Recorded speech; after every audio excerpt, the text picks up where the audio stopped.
In this video, we are going to study about the efficiency of petrol engine. So, we know that petrol engine comes under internal combustion engine. We have discussed about internal combustion engines, petrol engine and diesel engine. And petrol engine, as we already know, it was actually founded by a German engineer. So, it is known by his name, and we also call it as Otto engine. And before going to study about this efficiency, let us just briefly say what you have studied in the petrol engine or Otto cycle or the gasoline cycle. See, in the petrol engine we were having 4 strokes, and among these 4 strokes, 2 strokes were at a constant volume, or 2 strokes or 2 times the piston moved at a constant volume, and another 2 strokes the piston moved in an isentropic condition. Okay, isentropic condition or an isentropic adiabatic situation. Is it okay? So we already discussed about petrol engine, that is Otto engine, which is known behind a person, German engineer Otto. So these 4 strokes or 4 times the piston had a movement for a completion of a single cycle. ഒരു സൈക്കിളിന് 4 പ്രാവശ്യം piston move ചെയ്തു. അതിൽ 2 പ്രാവശ്യവും constant വോളിയത്തിലായിരുന്നു. പിന്നെ 2 പ്രാവശ്യം എന്ന് പറയുന്നത് ഐസെൻട്രോപിക് പ്രോസസ് ആയിരുന്നു. അല്ലെ, നമ്മൾ പറയാൻ പോകുന്നത് we are going to discuss about efficiency of petrol engine. Efficiency is usually denoted by the letter eta. അല്ലെ, അപ്പൊ efficiency എന്ന് പറയുന്നത് it is a net work done. It is a ratio of net work done to the heat energy that is supplied to the engine. എന്താണ്? It is the net work done or the heat energy that is supplied to the engine. അതാണ് നമ്മുടെ efficiency എന്ന് പറയുന്നത്. അപ്പോൾ auto engine ആയതുകൊണ്ട് വേണമെങ്കിൽ in some books you can see like this, eta subscript auto, that is a net work done by heat supplied. അല്ലേ, ഈ net work done എന്ന് പറഞ്ഞാൽ എന്താണ് നെറ്റ് വർക്ക് ഡൺ എന്ന് പറഞ്ഞാൽ നമ്മൾ എത്ര ഹീറ്റ് കൊടുത്തു, അല്ലേ, വർക്ക് ഡൺ കഴിഞ്ഞിട്ട് എത്ര ഹീറ്റ് റിജക്റ്റ് ചെയ്തു, അത് തന്നെയല്ലേ. അതായത് heat supplied minus heat rejected, that is the difference between heat supplied and heat rejected to the heat supplied. Okay, അപ്പൊ ഇതാണ് നമ്മുടെ എഫിഷ്യൻസി എന്ന് പറയുന്നത്. എന്താണ് efficiency? That is a ratio of heat supplied and that means whatever heat energy we have supplied, ആ heat energy കൊണ്ട് എത്രത്തോളം work ചെയ്യാൻ പറ്റി. So net work done by heat supplied. So net work done എന്ന് പറയുമ്പോൾ എത്ര heat കൊടുത്തു, എത്ര ഹീറ്റ് റിജക്റ്റ് ചെയ്തു, അതിന്റെ ഡിഫറൻസ് ആണ് നെറ്റ് വർക്ക് ഡൺ എന്ന് പറയുന്നത്. So now we have when we were studying about the theoretical part, we studied about the PV diagram, alle, pressure volume diagram, and also temperature entropy diagram. അതായത് നമ്മുടെ TS ഡയഗ്രാമും പറഞ്ഞു, PV ഡയഗ്രാമും പറഞ്ഞു. As just I have already mentioned, നമ്മൾ ഇതാണ് ഒരു auto cycle എന്ന് പറയുന്നത്. ABCD, അല്ലെ. ഇപ്പൊ രണ്ട് പ്രോസസ്സ് കോൺസ്റ്റന്റ് വോളിയത്തിലും നടക്കുന്നുണ്ട്, 2 പ്രോസസ്സ് ഐസോട്രോപിക് ആയിട്ട് നടക്കുന്നുണ്ട്. അതായത് ഐസോട്രോപിക് എക്സ്പാൻഷനും നടക്കുന്നുണ്ട്, ഐസോട്രോപിക് കംപ്രഷനും നടക്കുന്നുണ്ട്. ഐസോട്രോപിക് എക്സ്പാൻഷനെയാണ് I have denoted by IE, and isotropic compression IC. ഈ CV എന്ന് എഴുതിയിരിക്കുന്നത് ഇത് രണ്ടും കോൺസ്റ്റന്റ് വോളിയമാണ്. അതായത് ഈ സ്ട്രെയിറ്റ് പാരലൽ ലൈൻസ് കോൺസ്റ്റന്റ് വോളിയത്തിൽ നടക്കുന്നതാണ്. And we have assume that സ്റ്റാർട്ടില് ടെമ്പറേച്ചർ ഇവിടെ T1, T2, T3, T4 എന്ന് നമ്മൾ ടെമ്പറേച്ചർ കൊടുത്തിട്ടുണ്ട്. ഓക്കെ, അപ്പൊ നമ്മൾ അങ്ങനെയാണ് കൊടുത്തത്. ഇനി നമ്മളിപ്പോൾ ചെയ്യാൻ പോണത്, and I have marked everything here, ഏതൊക്കെയാണ് എന്തൊക്കെ പ്രോസസ്സ് എന്ന് പറഞ്ഞിട്ടുണ്ട്. നൗ ടെമ്പറേച്ചർ എൻട്രോപ്പി ഡയഗ്രാം എന്ന് പറയുമ്പോൾ നമ്മുടെ തിയറിയിൽ പഠിച്ചായിരുന്നു. അതിന്റെ റിലേഷൻ എന്ന് പറയുന്നത് TV raised to gamma minus 1 is A constant, അല്ലേ. അപ്പൊ അതും നമ്മൾ പറഞ്ഞിട്ടുണ്ടായിരുന്നു. അതായത് കംപ്രഷൻ റേഷ്യോ പറയുന്നുണ്ടായിരുന്നു. അത് നമ്മുടെ തിയററ്റിക്കൽ പാർട്ടിൽ we have already gone through. the PPT part we have studied. നമ്മൾ ചെയ്യാൻ പോകുന്ന ഈ ഐസോട്രോപിക് എക്സ്പാൻഷനിലും ഐസോട്രോപിക് കംപ്രഷനിലും ഇവിടെ എന്ത് നടക്കുന്നു, കോൺസ്റ്റന്റ് വോളിയത്തിലും എന്ത് നടക്കുന്നു, അതുപോലെ തന്നെയാണ് സെയിം TS ഡയഗ്രത്തിലും എന്ത് നടക്കുന്നു. That is what we are going to discuss with the help of this diagram. Okay, അപ്പൊ ഈ ഡയഗ്രാം വെച്ച് നമ്മൾ പറയാൻ പോവുകയാണ്. ആദ്യം നമുക്ക് ഹീറ്റ് സപ്ലൈഡ് ആദ്യം എന്താണെന്ന് നോക്കാം.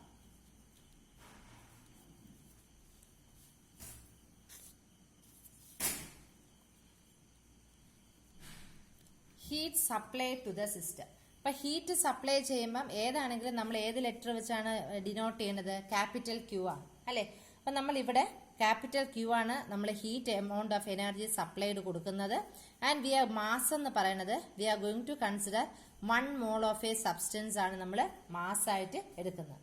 So we are assuming that a quantity of heat Q1 will be absorbing from the source and a fuel is burning at a constant volume അല്ലെ.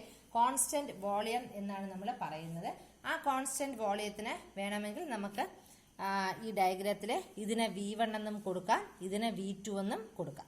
ഓക്കെ, അപ്പൊ നമ്മൾ ഈ ഡയഗ്രത്തിൽ V1ഉം V2ഉം മാർക്ക് ചെയ്തു. ഓക്കെ, നമ്മൾ പറയുന്ന ഈ കോൺസ്റ്റന്റ് വോളിയം, അതായത് ഈ AD എന്ന് പറയുന്ന ഈ പ്രോസസ്സിൽ ഇവിടെ എന്താണ് കോൺസ്റ്റന്റ് വോളിയത്തിൽ നടക്കാൻ പോകുന്നത്, അതുപോലെ തന്നെ BC എന്ന് പറയുന്നതിലും രണ്ടിലും കോൺസ്റ്റന്റ് വോളിയത്തിൽ നടക്കുന്ന ആ റിലേഷനാണ് നമ്മളിവിടെ എഴുതാൻ പോകുന്നത്. So Q1 is equal to M into CV, that is constant volume, T1 minus T4. Okay, അതുപോലെ തന്നെ Q2 or in the another process we can write M into CV. ഇവിടെ വേണമെങ്കിൽ T1 മൈനസ് T4 എന്നും എഴുതാം, അല്ലെങ്കിൽ വേണമെങ്കിൽ T4 minus T1 എന്നും എഴുതാം. എങ്ങനെയാണോ എഴുതുന്നത് ആ ഓർഡറിൽ തന്നെ എഴുതണമെന്നേ ഉള്ളൂ. Okay, and M is taken as 1 തന്നല്ലോ. Now we have got 2 equations തന്നല്ലോ. Now we are going to divide 2 equations, that is 2 equation 2 divided by equation 1. Equation 2 divided by equation 1. അപ്പോൾ equation 2 by equation 1 എന്താണ്? Q2 by Q1 is equal to, രണ്ടും ഈ ഇക്വേഷനെ divide ചെയ്യുമ്പം M will get cancelled, CV also get cancelled. അപ്പം നമുക്ക് എന്ത് വന്നു? T4 minus T1 divided by T3 minus T2. Okay, so we are dividing equation 2 with equation 1 by 2. എങ്ങനെ വേണോ ചെയ്യാം. ഞാൻ ഇപ്പം 1 by 2 ആണ് ചെയ്തത്. അപ്പം നമ്മൾ ഈ രണ്ട് ഇക്വേഷനെ ഡിവൈഡ് ചെയ്തു Q2 by Q1. ഓക്കെ, അപ്പൊ Q2 by Q1 നമുക്ക് ഡിവൈഡ് ചെയ്തപ്പോൾ ഇങ്ങനെ വന്നല്ലോ, T4 minus T1 by T3 minus T2. നമ്മൾ ഓൾറെഡി എഫിഷ്യൻസി എഴുതി വെച്ചിട്ടുണ്ട് അല്ലെ. എന്താണ് നമ്മൾ എഫിഷ്യൻസി എന്ന് എഴുതി വെച്ചത്? Efficiency eta is equal to Q1 minus Q2 divided by Q1 അല്ലെ. Q1 minus Q2 divided by Q1. Q1 എന്ന് പറയുന്നത് the quantity of heat absorbed from the source തന്നല്ലോ. നൗ ആ Q1 മൈനസ് ഇതിനെ തന്നെ നമുക്ക് എങ്ങനെ വേണമെങ്കിൽ എഴുതാം? We can also write like this 1 minus Q2 by Q1. ഇങ്ങനെ എഴുതാമല്ലോ, 1 minus Q2 by Q1. But already we know what is Q2 by Q1 already കണ്ടു. അപ്പൊ നമുക്ക് ഇവിടെ ഈറ്റയ്ക്ക് എന്ത് എഴുതാം? Eta is equal to 1 minus, instead of Q2 minus Q1 you can write like this. Okay, so let this be equation 3. അപ്പോൾ ഇത് വേറൊരു ഇക്വേഷൻ ആണ്, ഇക്വേഷൻ നമ്പർ 3 എന്ന് നമുക്ക് മാർക്ക് ചെയ്ത് വെക്കാം. ഓക്കെ, അപ്പം നമുക്ക് ഇതങ്ങനെ ചെയ്യും. നൗ അപ്പം നമ്മൾ ഇപ്പം എന്താണ് ചെയ്തത്? കോൺസ്റ്റന്റ് വോളിയത്തിൻ്റെ, അതായത് ഈ ADയുടെയും ഈ ADയുടെയും BCയുടെയും രണ്ട് റിലേഷനാണ് നമ്മൾ എഴുതിയത്. AD ആണെങ്കിലും BC ആണെങ്കിലും ടെമ്പറേച്ചർ T1ഉം T4ഉം ആണ്, T2ഉം T3 ആണ്. എങ്ങനെയാണോ ഒരേ ഓർഡർ അതുപോലെ എഴുതുക. If you are writing T3 minus T2 അങ്ങനെയാണെങ്കിൽ ഇവിടെ എന്ത് തന്നെ എഴുതി? T4 മൈനസ് T1 അത്രയേ ഉള്ളൂ. നമ്മൾ MC ഡെൽറ്റ T അല്ലെങ്കിൽ MC തീറ്റ അങ്ങനെ പണ്ട് ഇക്വേഷൻ പഠിച്ചിട്ടുണ്ട്. ഇവിടെ കോൺസ്റ്റന്റ് വോളിയം ആയതുകൊണ്ട് അത് കാണിക്കാൻ വേണ്ടി MCV into theta. Theta means change in temperature ആണ്, കോൺസ്റ്റന്റ് ടെമ്പറേച്ചർ അല്ല, ചേഞ്ച് ഇൻ ടെമ്പറേച്ചർ. അപ്പൊ എന്താണോ ആ ചേഞ്ച് ഇൻ ടെമ്പറേച്ചർ അതാണ് നമ്മൾ ഡിഫറൻസ് ആയിട്ട് എഴുതിയത്. T4 മൈനസ് T1 എന്നും T3 മൈനസ് T2 എന്ന് വരും. എന്നിട്ട് നമ്മൾ എന്ത് ചെയ്തു? We have just divided that equation. അപ്പൊ നമുക്ക് ആ രണ്ട് ഇക്വേഷൻസും കിട്ടി അല്ലെ. അപ്പൊ കോൺസ്റ്റന്റ് വോളിയത്തിന്റെ രണ്ടെണ്ണം ആയി. ഇനി നമുക്ക് എന്താണ്? ഐസെൻട്രോപിക് എക്സ്പാൻഷനും ഐസെൻട്രോപിക് കംപ്രഷനുമാണ് നമുക്ക് ആവശ്യം അല്ലെ. ആ രണ്ട് റിലേഷനും കൂടെ നമുക്ക് എഴുതണം. അപ്പൊ അതിന് മുമ്പേ തന്നെ വാട്ട് ഈസ് ദിസ് ഐസെൻട്രോപിക് പ്രോസസ്സും അഡേബാറ്റിക് പ്രോസസ്സും രണ്ടും സെയിം ആണോ എന്ന് നമുക്കൊരു ഡൗട്ട് വരും അല്ലെ. ഒരു റിവേഴ്സബിൾ അഡേബാറ്റിക് പ്രോസസ്സ് എന്ന് പറയുന്നത് എപ്പോഴും അത് ഐസെൻട്രോപിക് ആണ്. എന്താണ്? ഒരു റിവേഴ്സബിൾ അഡേബാറ്റിക് പ്രോസസ്. ഒരു റിവേഴ്സബിൾ അഡേബാറ്റിക് പ്രോസസ് എന്ന് പറഞ്ഞാൽ it is always isentropic. Okay, it is always isentropic. Isentropic എന്ന് പറഞ്ഞാൽ no change of entropy. Entropy ഒരു ഹീറ്റ് ട്രാൻസ്ഫറിന്റെ സമയത്ത് ഒരു എൻട്രോപ്പി ചേഞ്ച് ഇല്ല അല്ലെ. അപ്പൊ അഡേബാറ്റിക് പ്രോസസ് എന്ന് പറഞ്ഞാൽ it can be either reversible or irreversible. പക്ഷെ ഐസെൻട്രോപിക് പ്രോസസ് എന്ന് പറഞ്ഞാൽ ഇറ്റ് ഈസ് സ്പെസിഫിക്കലി ഐസെൻട്രോപിക് എന്ന് പറഞ്ഞാൽ it is strictly or it is specifically A reversible adiabatic process. അപ്പൊ അത് രണ്ടുമാണ് അഡേബാറ്റിക്കിന്റെയും ഐസെൻട്രോപിക്കിന്റെയും ഡിഫറൻസ് എന്ന് പറയുന്നത്.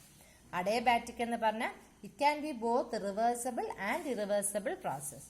പക്ഷെ ഐസെൻട്രോപിക് എന്ന് പറഞ്ഞാൽ അത് സ്പെസിഫിക്കലി എന്ത് തന്നെയാണ്? It is just reversible adiabatic process. അതാണ് രണ്ടിന്റെയും ഡിഫറൻസ്. കാര്യം ഹിയർ വി യൂസ് അല്ലെ, നമ്മൾ ഐസെൻട്രോപിക് എന്ന് ചിലപ്പോൾ പറയും, ചിലപ്പോൾ അഡേബാറ്റിക് എന്ന് പറയും. പക്ഷെ ഇവിടെ രണ്ടും നമ്മൾ ഐസെൻട്രോപിക് അഡേബാറ്റിക് പ്രോസസ് എന്ന് തന്നെയാണ് നമ്മൾ പറയുന്നത് അല്ലെ. റിവേഴ്സബിൾ ആണ് എന്നാണ് നമ്മൾ പറയുന്നത്. അതുകൊണ്ടാണ് ആ ഡിഫറൻസ് ഞാൻ പറഞ്ഞത്. അല്ലെങ്കിൽ രണ്ടും നമ്മളിങ്ങനെ മാറി മാറി പറയുമ്പോൾ യു മേ ഗെറ്റ് കൺഫ്യൂസ്ഡ്. അതുകൊണ്ടാണ്. ഇനി നമ്മൾ ഈ ഐസെൻട്രോപിക് എക്സ്പാൻഷനും ഐസെൻട്രോപിക് കംപ്രഷനിലെയും ആ സമയത്തുള്ള രണ്ട് ഇക്വേഷൻസ് എഴുതണം.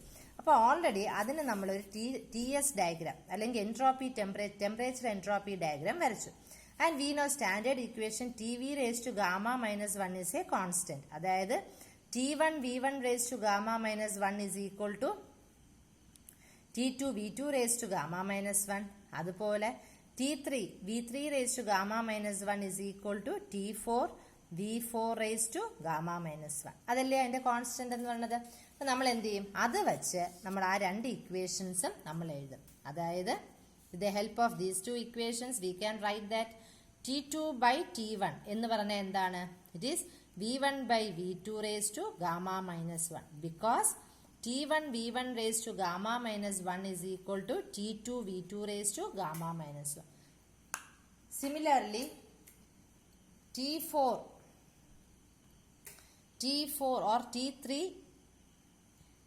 or T4 V4 raised to gamma minus 1 is equal to T3 V3 raised to gamma minus 1 because both AB and CD they are adiabatic അല്ലേ.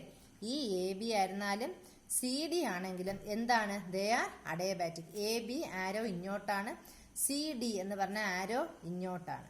is it clear? So AB ആണെങ്കിലും CD ആണെങ്കിലും adiabatic ആണ്. അപ്പൊ നമ്മൾ എന്ത് ചെയ്തു? ആ equations എഴുതി. We are going to subtract this equation from here. അതായത് T4 minus T1 okay. V1 raised to gamma minus 1 is equal to T3 minus T2 V2 raised to gamma minus. അപ്പൊ നിങ്ങൾ ആലോചിക്കുകയാണെങ്കിൽ ഇവിടെ V3യും V4ഉം ഒക്കെ വന്നു എന്നിട്ട് എങ്ങനെ ഇങ്ങനെ എഴുതിയെന്നല്ലേ. See we have the compression ratio as V2 by V1 is equal to V3 by V4 is equal to rho. Compression ratio ആണ്. അപ്പൊ നമ്മൾ തിരിച്ചെടുക്കുകയാണെങ്കിൽ അങ്ങനെ. അപ്പൊ അങ്ങനെ വരുമ്പോൾ നമുക്ക് V2 by V1 ആണെങ്കിലും it is similar to V3 by V4. Okay, അപ്പൊ ഇങ്ങനെ ഒരു റിലേഷൻ ഉണ്ട്. This is the compression ratio which we have already studied. അപ്പൊ ഈ റിലേഷൻ വെച്ചിട്ടാണ് ഇങ്ങനെ എഴുതിയാലും മാറ്റി എഴുതിയത്. ഓക്കെ, ആൻഡ് മോർ ഓവർ നമ്മൾ ഇവിടെ we are just specifically saying about V1 and V2. നമ്മൾ V3യും V4ഉം even though theoretically we can say we are not saying any change. ഇവിടെ V1ഉം V2ഉം മാത്രമേ നമ്മൾ പറയുന്നുള്ളൂ. അതുകൊണ്ട് നമുക്ക് എന്താണ് ഈ ഇക്വേഷന് ഇവിടെ വേണമെങ്കിൽ T4 V1 എന്ന് പറയാം ബിക്കോസ് കറസ്പോണ്ടിങ് ടു T4. അതിനാണ് ഞാനിത് എഴുതിയിട്ട് വെട്ടുന്നത്. അതുപോലെ തന്നെ നമുക്ക് T3ക്ക് എന്ത് പറയാം? V can say it as V2. Is it clear? അതായത് Tv⁻⁻1നെ നമുക്ക് തോന്നും T4 V4 എന്ന് എഴുതിക്കൂടെ, അല്ലെങ്കിൽ T3 V3 എന്ന് എഴുതിക്കൂടെ എന്ന് നമുക്ക് തോന്നും. പക്ഷെ ഇവിടെ എന്താണ്? സി ഹിയർ, നമുക്ക് T3യുടെ കൂടെയും നമുക്ക് വരുന്നുണ്ട്, T4ന്റെ കൂടെയും നമുക്ക് ആരാണ് വരുന്നത്? V1 ആണ് വരുന്നത് അല്ലെ? അപ്പൊ അതുകൊണ്ട് നമുക്ക് എന്ത് എഴുതാം? നമുക്ക് also considering the compression ratio we can write like this തന്നല്ലോ. Now we know that V2/V1 എന്ന് പറഞ്ഞാൽ കംപ്രസ്ഡ് വോളിയം ആണ് V2. V1 എന്ന് പറയുന്നത് നമ്മുടെ ഇൻടേക്ക് വോളിയം, അതായത് നമ്മൾ സ്റ്റാർട്ടിംഗ് വോളിയം V1, ഒരു കോൺസ്റ്റന്റ് വോളിയം V1 അല്ലെ. During the exhaust valve Q2 reject ചെയ്തു അല്ലെ, ഒരു കോൺസ്റ്റന്റ് വോളിയം V1 എന്നൊക്കെ നമ്മൾ already in the theory part we have studied. And by absorbing an amount of heat say Q1, the fuel is burning at a constant volume V2. അപ്പോൾ already നമ്മളത് പറഞ്ഞായിരുന്നു. Fuel is burning at A constant volume V2 and after the exhaust valve ഒരു Q2 amount of heat reject ചെയ്യുന്ന വോളിയമാണ് V1 എന്ന് നമ്മൾ പറയുന്നത് അല്ലേ. So we can right T4 minus T1 by T3 minus T2 is equal to V2/V1 raised to gamma minus 1 അല്ലെ. We know that compression ratio is V1/V2 according to this figure. ഈ ഫിഗറിൽ നമ്മൾ V1 ഇതാണ് mark ചെയ്തത്. ഇത് V2 ആയിരുന്നെങ്കിൽ നമ്മൾ V2/V1 എഴുതുന്നത്. ഇവിടെ നമ്മൾ V1 മാർക്ക് ചെയ്തുകൊണ്ട് according to this figure rho is V1/V2. Okay. അപ്പൊ നമുക്ക് അതുകൊണ്ട് നമുക്ക് എന്ത് എഴുതാം? ഇത് നമുക്ക് ഈ വാല്യൂ എടുത്ത് അവിടെ സബ്സ്റ്റിറ്റ്യൂട്ട് ചെയ്യുമ്പോൾ ഈറ്റ ഇസ് ഈക്വൽ ടു, ഓൾറെഡി നമ്മളിവിടെ ഒരു ടേബിളിൽ ഒരു വാല്യൂ എഴുതി വെച്ചിട്ടുണ്ട്. Eta is equal to 1 minus T4 minus T1/T3 minus T2. അത് തന്നെയല്ലേ നമുക്ക് ഇവിടെ കിട്ടിയിരിക്കുന്ന T4 minus T1/T3 minus T2 അല്ലേ. That is 1 minus V2/V1 raise to gamma minus 1. That is equal to 1 minus 1/ρ raised to gamma minus 1, where rho is equal to V1/V2, that is adiabatic compression ratio. Okay, so I think it's clear. നമ്മൾ എന്താണ് പറഞ്ഞത്? We are having 4 strokes, 2 constant volume, 2 isentropic ഒരു isentropic expansionും കംപ്രഷനുമാണ്. നമ്മൾ 4 പ്രോസസ്സിനും നമ്മൾ എന്ത് ചെയ്തു? ഈ AB-ക്കും CD-ക്കും BC-ക്കും DA-ക്കും we have written the expressions and we have just divided or subtracted and we have considered the compression ratio അല്ലെ. അപ്പൊ നമ്മൾ പറയുന്നത് efficiency of petrol engine can be increased. Efficiency അല്ലെങ്കിൽ ഈറ്റ നമുക്ക് ഇൻക്രീസ് ചെയ്യാൻ പറ്റും. എങ്ങനെയാണ്? വി ക്യാൻ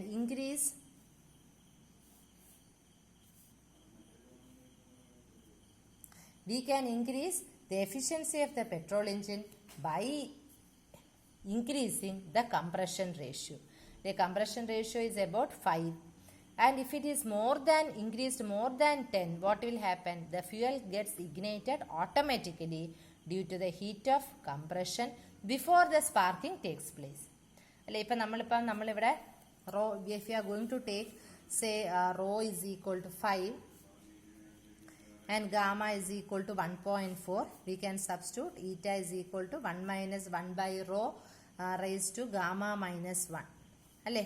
gamma minus 1 എന്ന് പറയുമ്പോൾ 0.4. when we are calculating you will get it as 0.4747 or 47.47%. ഇതാണ് നമുക്ക് കിട്ടുന്നത്. so this is the efficiency of petrol engine. നമ്മൾ എന്ത് ചെയ്തു?